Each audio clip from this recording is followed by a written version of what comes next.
सलाम, नमस्ते, सत श्री अकाल। मैं हूं रजा और आप देख रहे हैं रजाग्राफी की सबसे खास रिपोर्ट, अंतर्राष्ट्रीय प्राइम टाइम रिपोर्ट। एक वीडियो के अंदर दुनिया की तमाम बड़ी खबर आसान और सिंपल भाषा में आपके सामने। दोस्तों, तुर्की के विदेश मंत्री बांग्लादेश पहुंचे हैं और बांग्लादेश से उन्होंने कई अहम डील की हैं, जिनमें बड़ी डील ये है कि बांग्लादेश और तुर्की के बीच अब डिफेंस एग्रीमेंट हो चुका है।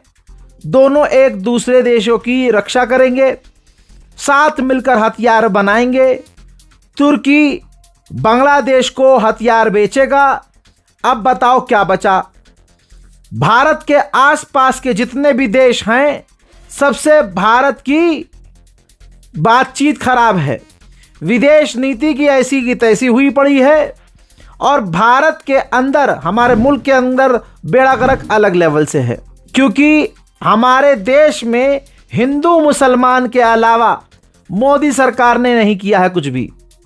मोदी की खुद की इतनी हिम्मत नहीं है, और किसी भी मोदी के टटपूंजिए को बोल दो कि पाकिस्तान, बांग्लादेश, इनके नाम लिए बिना, मुसलमान इस्लाम का नाम लिए बिना 2 मिनट बोल कर दिखा दो, भाई साहब स्टेज पर हक के चले जाएंगे।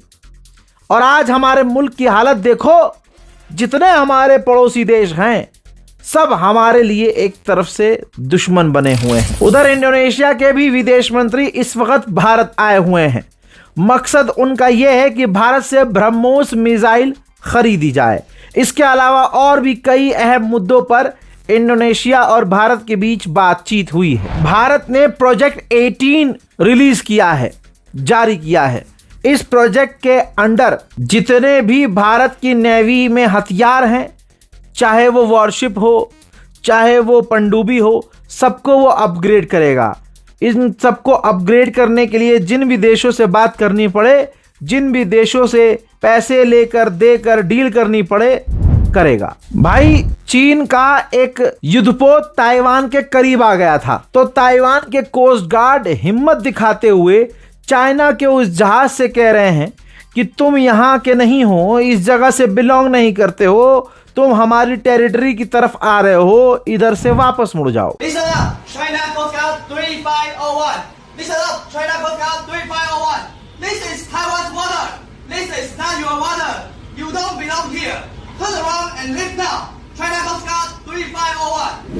ताइवान अमेरिका के उकसावे में खूब फुदक रहा है। एक बार फिर से ताइवान ने अमेरिका के air defence system, patriot air defence system तैनात किए हुए हैं चीन के खिलाफ। तो चाइना ने अपना air defence system HQ-16 Taiwan के ठीक सामने तैनात कर दिया है। चीन के राष्ट्रपति शी जिनपिंग भाई साहब पूरे 7 साल बाद नॉर्थ कोरिया जाने वाले हैं। किम जोंग उंग से बातचीत करके कहा जा रहा है कि चाइना और नॉर्थ कोरिया करीब आने की कोशिश कर रहे हैं, और अगर ऐसा हो जाता है तो फिर इनका कोई तोड़ किसी के पास नहीं होगा। सबसे बड़ा अपडेट तो ये है कि चाइना की मिलिट्री रशिया गई और रशिया के तमाम लगभग बड़े बड़े बेस पर पहुंची और वहां जाकर उन्होंने सर्वे किया है।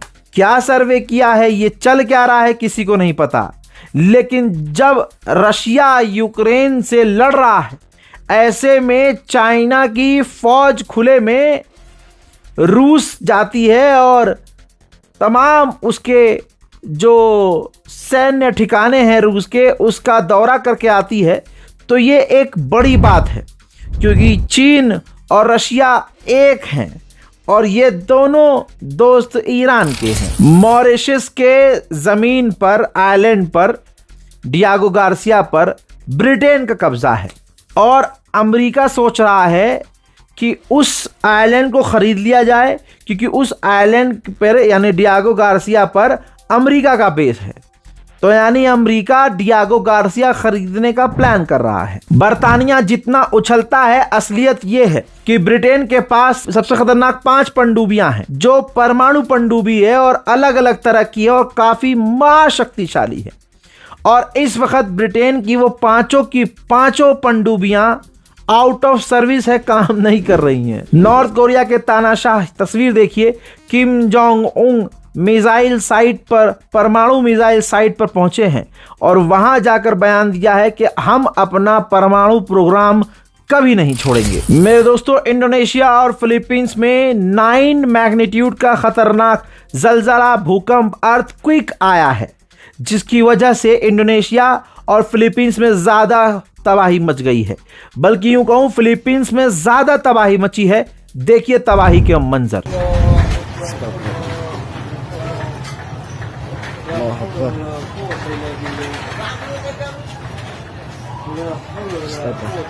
Wag na rin na guys.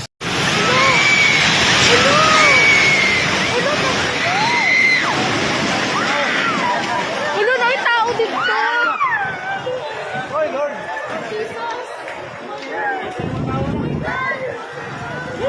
Hulo! Ay, sir!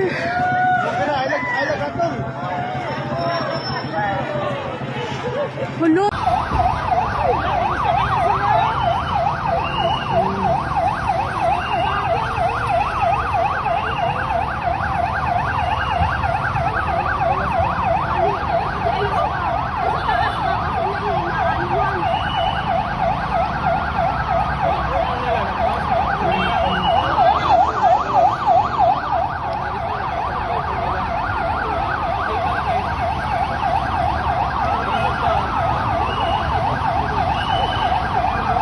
Astagfirullah. Mabagali na gina guys. Oh, Akbar.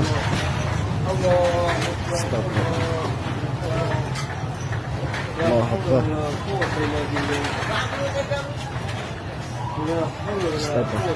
Mabagali na rin na guys. हजरात, हमारी दुआ है कि यहाँ इंडोनेशिया, फिलीपींस में जो भूकंप आया है ये आगे और ना आए, क्योंकि चेतावनी व्यक्त की गई है कि इस खतरनाक भूकंप के बाद सुनामी भी आ सकती है। मेरे दोस्तों, आइए अब भारत की कुछ बड़ी खबरों पर भी नज़र डाल लेते हैं। काफ़ी समय बीत चुका है, मैं लगभग 10 दिन से कश्मीर में हूँ।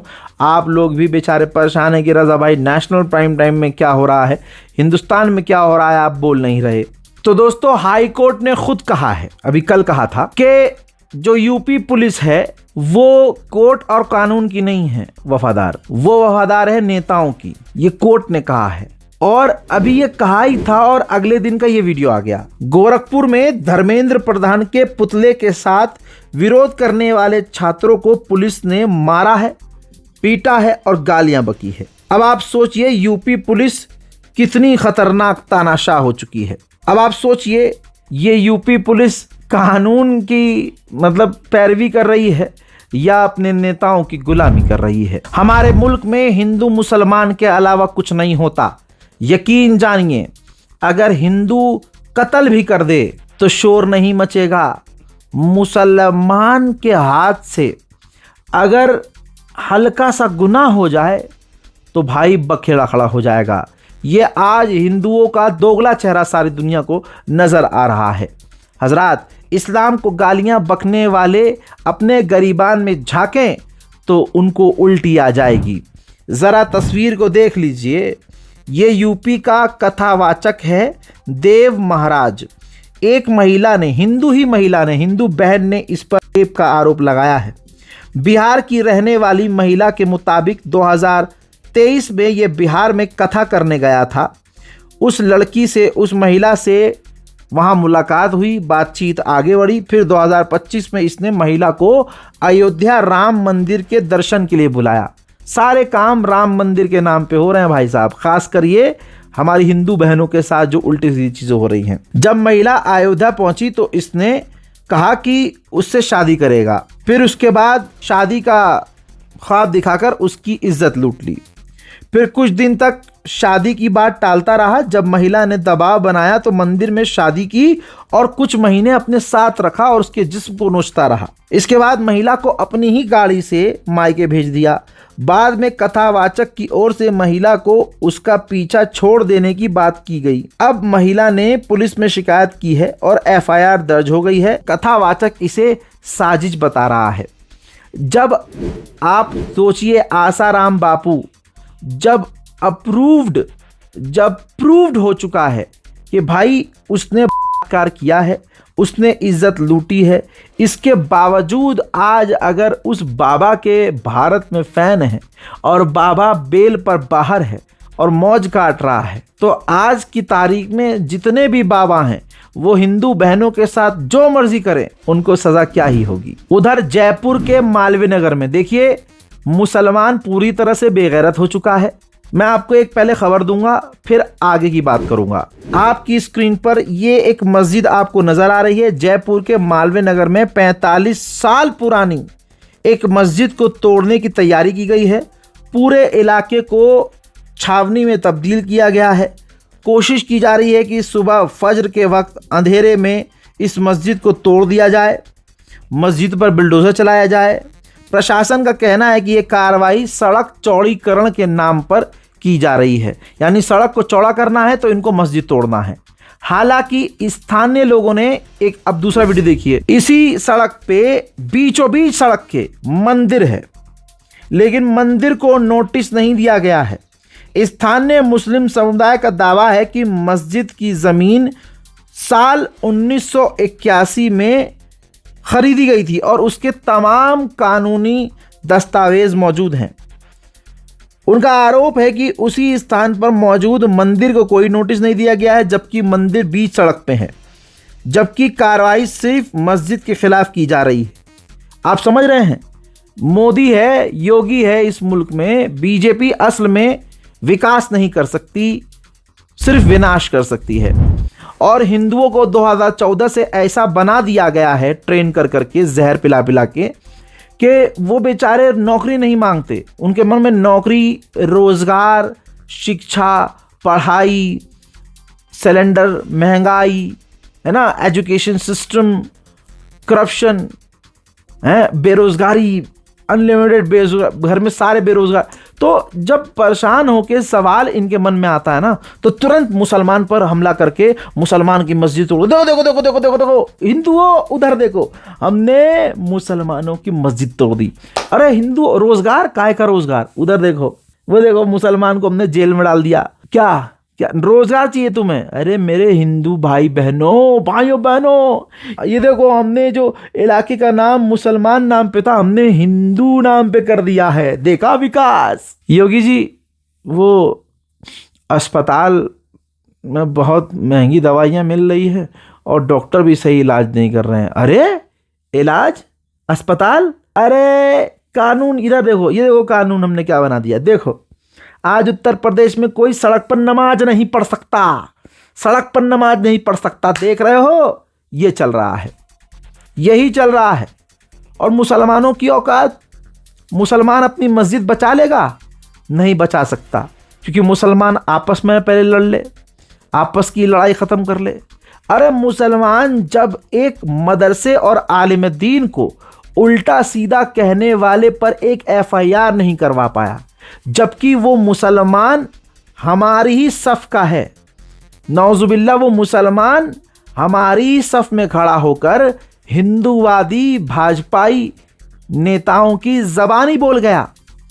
कहने वाले कह रहे हैं लोग उसकी बात नहीं समझे। अरे वो आलिम है, जितना तुमने उसे डिफेंड करने के लिए, जितना सूफियान को डिफेंड करने के लिए तुम लोगों ने दूसरों को, उसको गाली बकना गलत है, सपोर्ट हम नहीं करते।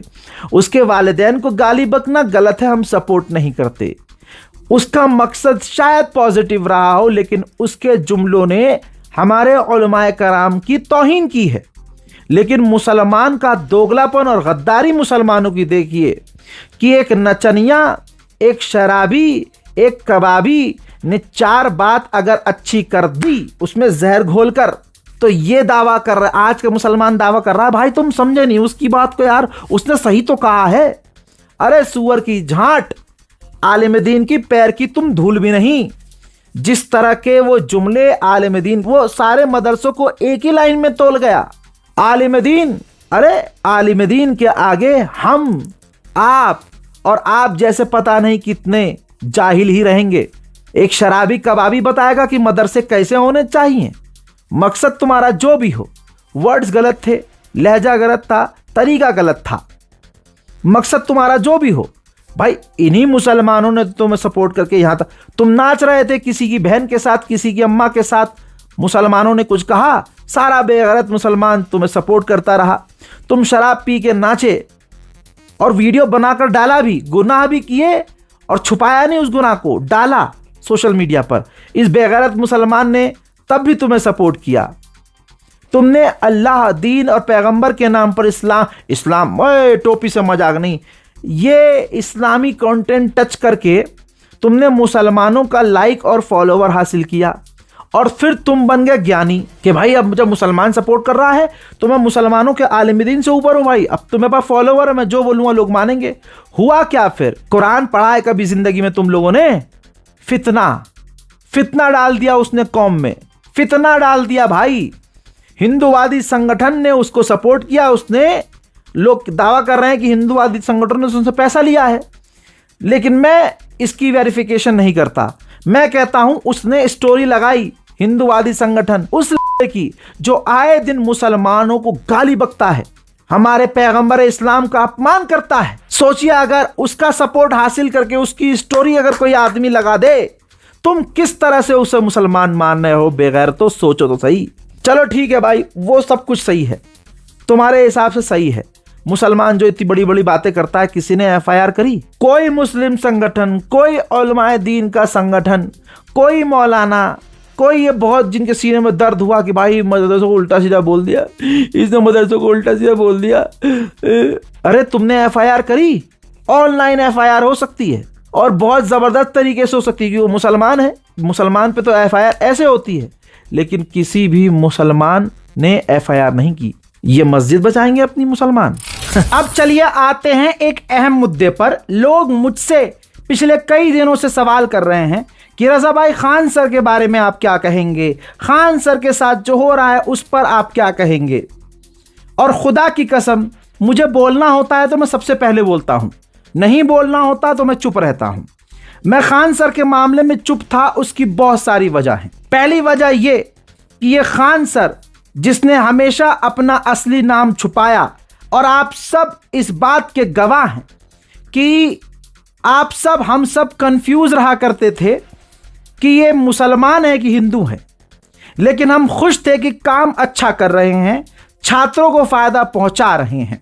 लेकिन खान सर की जब शादी हुई तब ये बातें उड़ी कि उनकी पत्नी जो है वो मुसलमान भेष में नजर आई हैं, तो हो सकता है खान सर मुसलमान हो। लेकिन वो बात यहां पर कहने का मकसद है जो मैं आपको बता रहा हूं। खान सर ने हमेशा अपनी पहचान छुपाई, उसकी वजह जो भी रही हो, लेकिन खान सर ने अच्छे काम किए, गरीबों को पढ़ाया लिखाया, उनको मौका दिया। लेकिन उन्होंने हमेशा अपना काम चलाने के लिए हिंदुओं को खुश करने का काम किया। मेरे दोस्तों, आपको यकीन नहीं आएगा, लेकिन यह हकीकत है। खान सर ने हिंदुओं को हमेशा खुश रखा, हिंदुओं के देवी देवताओं की तारीफें की, हिंदू धर्म की तारीफ की, खूब चाटुकारिता की, और मुसलमानों का अपमान किया और मुसलमानों की फीलिंग्स का मजाक उड़ाया, जिसका एक सबूत मैं आपको दिखाने जा रहा हूं, जिसमें मुसलमानों को वो दोगला साबित कर रहे हैं ये कहते हुए कि गाजा, जिससे गाजा नहीं बोला जा रहा, वो गाजा गाजा करके मुसलमानों को कटाक्ष करते कह रहा था यही खान सर के मुसलमानों को जो है गाजा फिलिस्तीन के लोगों का दर्द है, यूक्रेन के लोगों का दर्द नहीं। जबकि ये दोगलापन है। सारे मुसलमानों को छोड़ दो, अपने बाप से मिलो। जब से 4 साल से ये जंग चल रही है, यूक्रेन में जो आम लोग मारे जा रहे हैं, हर बार विरोध किया है मैंने। जाकर मेरी तमाम वीडियोस खान सर के फैंस देख लें। हमेशा दोस्तों, आम जनता पर जुल्म होना, आम लोगों को कत्ल करना, हमेशा से मैं और मेरी टीम, मेरा चैनल इसका विरोध करता है। दोस्तों, पहले ये वीडियो देख लीजिए, खान सर किस तरह से हिंदुओं को खुश करते आए कि हमें फिलिस्तीन से कुछ नहीं मिलने वाला। और कुछ लोग जो फिलिस्तीन का समर्थन करते हैं वो केवल धर्म के कारण करते हैं और बोलते हैं कि इंसानियत के नाते। यही खराब लगता है। खुल के बोलो भैया, इंसानियत यूक्रेन में नहीं दिख रही है। पहलगाम में हमला हुआ, 28 लोग मर गए, इंसानियत नहीं दिखी। हाँ, नक्सलाइट मार रहे हैं सब मासूम लोगों को, इंसानियत नहीं दिख रही है। इंसानियत का गाजा में दिखेगी, ऐसा कुछ नहीं। तो वो पे बोलना चाहिए किसी चीज पे कि आपका जो धर्म है उसी धर्म के लोगों को इजराइल मार रहा है, इस वजह से थोड़ा दिक्कत है। सिर्फ इतना ही नहीं, खान सर देवी देवताओं की यहां पर पूरा अपना वो हिंदू वाला तिलक विलक लगा के पूरा माथा तिलक से चौब कर हिंदुओं को खुश करके चाटुकारिता करते हुए अपने ईमान पर थूकते हुए मुसलमानों को और कश्मीरी और फिलिस्तीनी मुसलमानों के नरसंहार को जस्टिफाई करते हुए इस तरह के बयान देता था। और आज सोमवार है और चूंकि हम शुरू से ही रहा है, इस सब चीज़ों में हमारा लगाव रहा है और इसका एक कारण भी है। एक बार क्या हुआ था, बहुत साल पहले यहाँ हम सोफा पे भी बैठे थे और ये देखिएगा आपको, तो ये मेरा सोफा, इस पे हम बैठे थे और ऊपर महादेव की तस्वीर लगी हुई है। और जब बम चलाया था सब ना, तो इस दीवार के इसी सोफा के गद्दे पे लग गया था। ये वाला सोफा नहीं था वहाँ पे, इस पे। तभी से हमको लगा कि नहीं, महादेव हमको बहुत मानते हैं, तो इसलिए उन्हीं का दिन सबसे अच्छा लगा। तो आज ही के दिन हमने इसकी घोषणा कर दिया और अब इसको देखते हैं कैसे महादेव ले जाते हैं आगे। हमको सबसे अच्छा लगता है। और आज की तारीख में इस हिंदू समाज ने इस खान सर को क्या दिया? खान सर के विरोध में एक छात्रा बोल रही है चीख चीख के कि ये लोग कभी किसी का हुआ है?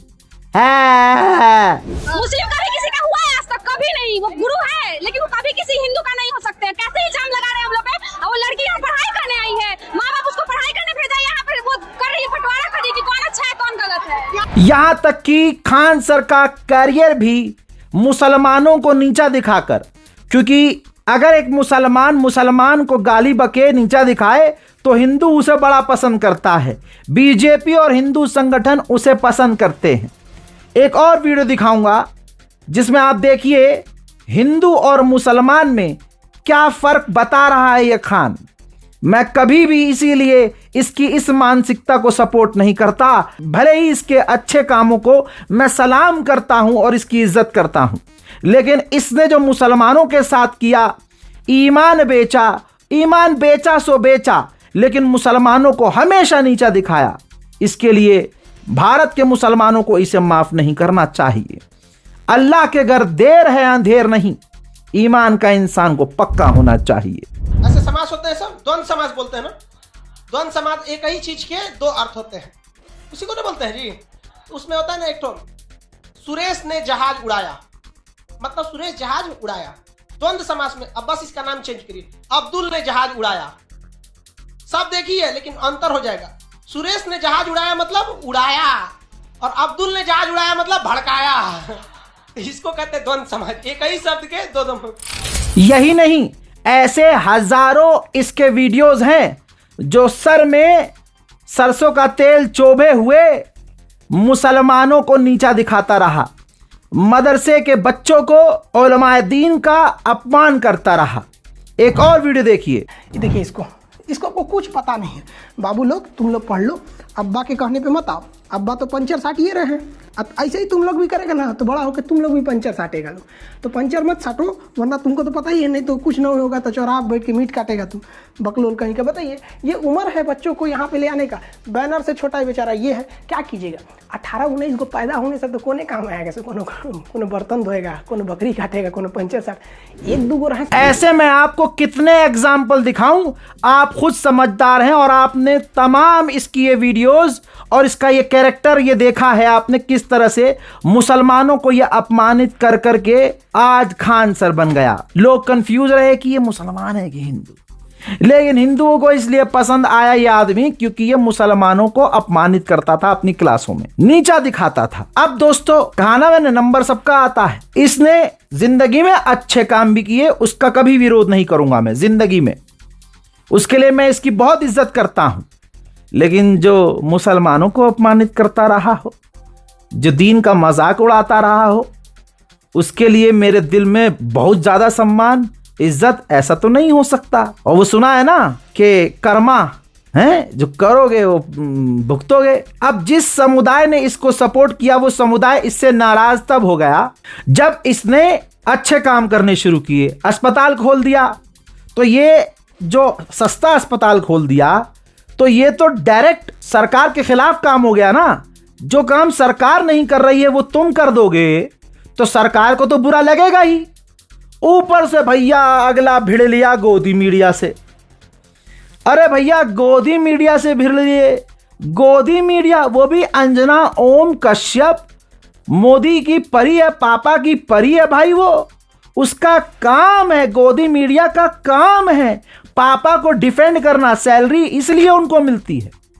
तुमने पेपर लीक पर सवाल उठा दिए, तुमने गोदी मीडिया पर सवाल खड़े कर दिए, और पापा की परी का पावर ये रहा कि जिसको दुनिया नहीं जानती थी कि ये मुसलमान है कि हिंदू, 2 घंटे के अंदर पूरी दुनिया जान गई कि अरे ये तो फैजल खान है। अचानक मुसलमानों से नफरत करने वाले हिंदू समुदाय ने तुरंत अपने दिलों से इसको निकालकर फेंक दिया। कट्टरवादी संगठन, मुसलमानों से नफरत करने वाले लोग तुरंत इसको, खान सर को फैजल खान कहकर गाली बकने लगे, तुरंत धर्म पर आ गए। और क्योंकि मुसलमान ये कंफर्म हो गया गोदी मीडिया के द्वारा, परी, पापा की परी के द्वारा, और कैंपेन चला दिया गोदी मीडिया ने।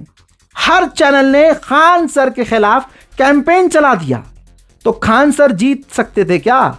सरकार पहले ही खान से नाराज थी कि एक तो इतना अच्छा काम कर रहा है, अला हम पे सवाल उठ रहा है कि ये काम तुम कर सकते थे, ये क्यों कर रहा है भाई। फिर उसके बाद ओहो हमारी बिटिया पर सवाल खड़े कर दिए, जिसकी वजह से हमारा प्रोपेगेंडा चलता है गोदी मीडिया, उस पर सवाल खड़े कर दिए। तो भाई ये तो होना ही था। ऊपर से पापा की परी के पति के बारे में किसी को नहीं पता हो तो मैं बताऊंगा भी नहीं, आला अधिकारी है अंजना ओम कश्यप का पति। उसने अपनी, और भाई मोदी की फेवरेट, तो भाई उसने अपनी पावर दिखाई। और आज जो खान सर की तस्वीर है दुनिया के सामने फैजल खान के तौर पर है। हिंदू समुदाय को देखिए, ज्यादातर वो उससे नफरत कर रहे हैं, गाली बक रहे हैं। और आप देखिएगा कुछ दिन में खान सर को आतंकवादी, पाकिस्तानी है, पाकिस्तान से फंड लेने वाला, सऊदी अरब से फंड लेने वाला, कश्मीर में आतंकी हमला करवाने वाले, आतंकियों से लिंक रखने वाला, ये सब बना देगी गोदी मीडिया। क्योंकि डायरेक्ट खान सर का पंगा गोदी मीडिया से हो गया था ना। अब पापा की परी का एक झलक देखिए, ये देखिए भाई, फायर ब्रिगेड ऑडिट करने के लिए खान सर के कोचिंग सेंटर पहुंच गई। बताइए इतने कोचिंग सेंटर हैं, क्या कोई फायर ब्रिगेड, आलाना ब्रिगेड, अब हो सकता है भाई साहब क्राइम ब्रांच भी पहुंच जाए रेड मारने, है ना, कुछ भी हो सकता है भाई, ईडी, सीबीआई, क्राइम ब्रांच, भाई एनआईए सब पहुंच सकती है। अरे पापा की परी को छेड़ दिया यार, मुंह तोड़ जवाब दे दिया खान सर और दूसरे टीचरों ने। आज तक ने पूरा शो करना शुरू कर दिया, जिसमें यह बताया गया कि खान सर का कोचिंग सेंटर सील हो सकता है, खान गिरफ्तार हो सकता है। फैजल खान लिखना शुरू कर दिया। यहां आप देखिए कि ये किसी के सगे ना हुए, ये गोदी मीडिया और एक खास समुदाय के लोग किसी के सगे नहीं। जहां तुमने फाफा से सवाल कर दिया और मुसलमानों को गाली बकना छोड़ दिया, तो भाई जबकि खान ने मुसलमानों की आलोचना करना छोड़ा नहीं था, पर गलती ये हो गई कि भाई पापा की परी से पंगा ले लिया। फिर शो पता है कैसे चलने लगे, टाइटल भी पढ़ लीजिएगा और खबर भी सुन लीजिएगा। आर्म्स एक्ट के केस दर्ज होने के बाद से पटना में कोचिंग सेंटर चलाने वाले फैजल खान की मुश्किलें बढ़ते जा रहे हैं। एक बार फिर फायर डिपार्टमेंट की टीम फैजल खान के कोचिंग सेंटर में पहुंची। वहां पर फायर सेफ्टी के मानकों की जांच की गई। फैजल खान ने नाम बनाया और अपना साम्राज्य खड़ा किया। दरअसल विवादों में घिरे फैजल खान के कोचिंग सेंटर का फायर डिपार्टमेंट की टीम ने मुआयना किया, जहां फायर सेफ्टी के नियमों के पालन में अनदेखी मिली। केजीएस कोचिंग सेंटर में छात्रों की सुरक्षा को लेकर टाइटल पढ़ा और वीडियो देखी। खान भी नहीं लिख रहा गोदी मीडिया, फैजल लिख रहा है। ये मिला है खान को, गरीबों को पढ़ाया लिखाया, कितने हजारों बच्चों को फ्री में पढ़ाया, फिर उनका दिल जीतने के लिए, हिंदुओं को खुश करने के लिए, अपना बिजनेस बढ़ाने के लिए, तमाम चीजों से, क्राइम ब्रांच, ये ईडी पीडी से बचने के लिए मुसलमानों को बीच बीच में बेचारा उल्टा सीधा बोलता रहा, मजाक मुसलमानों का उड़ाता रहा, लेकिन कोई भी इसका सगा ना हुआ। काश ये ईमान पर होता, काश ये मुसलमानों का मजाक ना उड़ाता। लीजिए पापा की परी का पावर देखिए, सील हो सकता है खान सर का कोचिंग सेंटर। अरे जो सरकार पेपर लीक नहीं रुकवा रही और ये तमाम साजिश के तहत ही हो रहा है कि भैया पढ़ लिख लेंगे तो नौकरी देनी पड़ेगी, कहाँ से देंगे। और ये जो है फ्री में पढ़ा रहा है, ऊपर से पापा की परी से पंगा। ले बेटा खान सर तो गयो। अब मैं खान सर से यही पूछूंगा कि जिनकी चाटुकारिता तुमने की उसने तुम्हें क्या दिया। बात खत्म। ये मत सोचना कि खान का और खान ने जो फैजल खान ने अच्छे काम किए मैं उसका विरोधी हूं। परवरदिगार आलम की कसम मैं उसके हर अच्छे काम का मुरीद हूं, लेकिन जो गलत किया है, जो उसने अपने आप को ब्रांड बनाने के चक्कर में खूब मुसलमानों का मजाक उड़ाया और नीचा दिखाया, उस पर दिल तो खट्टा है मेरा। लेकिन फिर भी निष्पक्षता से सारी बात रखी है। याद रखिएगा, अब खान सर के जैसे बहुत सारे टीचर्स हैं, सब रडार पर हैं। यहां तक कि फाफा की परी ने खान सर और उनके जैसे 8 टीचरों के ऊपर FIR कर दिया है। हाँ, ये देख लो न्यूज पिंच का अपडेट। हालांकि न्यूज पिंच भी गोदी मीडिया का ही है, गलतफहमी में मुसलमान बेचारा रहता है। लेकिन लो पढ़ो, एंकर अंजना ओम कश्यप और टीवी टुडे ग्रुप ने खान सर, अभिनय मैथ, बबीता त्यागी समेत 8 लोगों के खिलाफ दिल्ली हाई कोर्ट में मुकदमा दाखिल किया। यूट्यूब, मेटा और एक्स के सभी प्लेटफॉर्म से गोदी मीडिया अंजना ओम मोदी की जो पोल उन्होंने खोली, उन तमाम वीडियोस और बातों को हटाने के लिए मांग की है। साथ में हर्जाने के तौर पर 2 करोड़ रुपए की मांग की है। यह है अंजना ओम मोदी की औकात।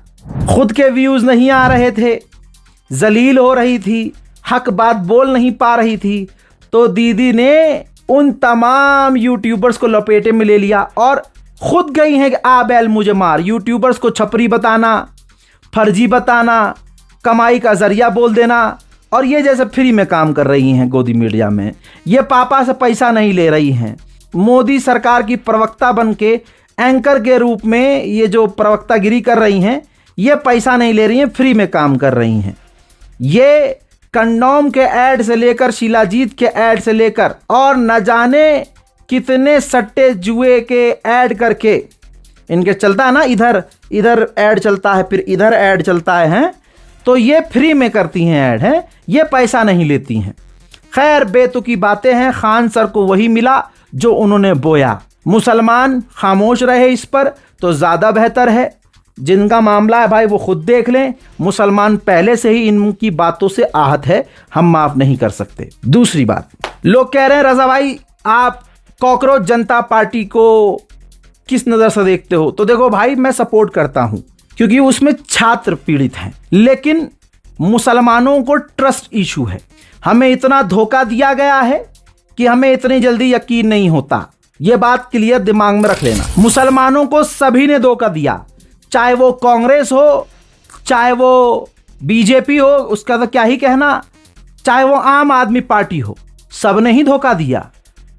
सबसे बड़ी बात यह है कि चलो तुम्हारा नीट का भाई ये है मसला, लेकिन मुसलमान ये सोचता है, मैं मुसलमान हूं, मैं ये सोचता हूं कि ये CJP हमें मुसलमानों को क्या देगी? क्या सिर्फ मुसलमानों को इस्तेमाल कर रही है? क्या मुसलमानों के वोट का इस्तेमाल करेगी? मुसलमानों को एक भीड़ की तरह? मैं फिर से कहूँगा, जो हमारे उलमाए दीन ने कहा था, मैं उनके पैरों की धूल हूँ। चाहे वो किसी भी मसलक का आलिम हो, आलिम की जूती मेरे सर पर, मैं अपने आलिम की बात मानूंगा। और ये बात मैं पहले से सोच रहा था। वही हमारे उलमाए कराम ने कहा कि मुसलमान इस CJP के प्रदर्शन से दूर रहे। याद रखना, जब पुलिस लठ बजाएगी ना, तो वो CJP में जो हिंदू होंगे ना, तुम तो शक्ल से ही पहचाने जाओगे। लौंडिया बुरखे में पहचानी जाएंगी। अभी 4 लड़कियां पहुंची थी, फोटो वायरल हुआ था, मना करने के बावजूद, क्योंकि उनकी तो मौज मस्ती थी। लेकिन जब चूतड़ पर लट पड़ता तो मुसलमानों पर जुल्म कर रही है पुलिस। अरे बड़ों की क्यों नहीं सुनती तुम लोग बड़े की क्यों नहीं सुनते? हमारे आलिम की क्यों नहीं सुनते हैं? जब 50,000 की भीड़ होगी तो पुलिस का लट मुसलमान टोपी वाले पे पहले चलेगा, बुरखे वाली पर पहले चलेगा, और तुम्हें ही गिरफ्तार करके जेल भेजा जाएगा। और एक CJP का प्रदर्शन हो, मुसलमान गिरफ्तार हो और उसके ऊपर फंडिंग, पाकिस्तानी कनेक्शन, आतंकवादी सारी धाराएं लगा दी जाएंगी। सवाल तब खड़ा होगा तुम्हारे दिमाग में कि अब क्या सीजेपी हमारे लिए लड़ेगी? हे लाला, अबे जब आम आदमी पार्टी का इतना बड़ा नेता, जिसकी जिंदगी ही बनाई केजरीवाल ने, जिसको गली का कुत्ता नहीं जानता था, कॉलेज से उठाकर उसे भाई साहब नेता बना दिया। जिंदगी उसकी ऐसे पलट दी कि जिसकी औकात नहीं थी आसमान देखने की, उसको परिणीति चोपड़ा जैसी हीरोइन मिल गई। फिर क्या हुआ? लाला, वो उस पार्टी का नहीं हुआ, वो अपने गुरु का नहीं हुआ, वो अपनों का ही नहीं हुआ। तो हम कैसे यकीन कर लें कि ये अभिजीत दीप के मुसलमानों का सगा होगा? आगे जाकर ये बीजेपी को या भाड़ में जाए, किसी को भी ज्वाइन करे, लेकिन हम कैसे यकीन कर लें कि ये मुसलमानों का कोई मुद्दा उठाएगा? That's it. मैं हिंदू मुसलमान नहीं कर रहा हूं, ये मुसलमानों के दिलों का जख्म है जो बयान कर रहा हूं। फिलहाल के अंतर्राष्ट्रीय प्राइम टाइम में, जो नेशनल प्राइम टाइम है आज पूरा, फिलहाल के लिए इतना ही। इस रिपोर्ट को शेयर कीजिए, दुआओं में याद रखिए। जय हिंद।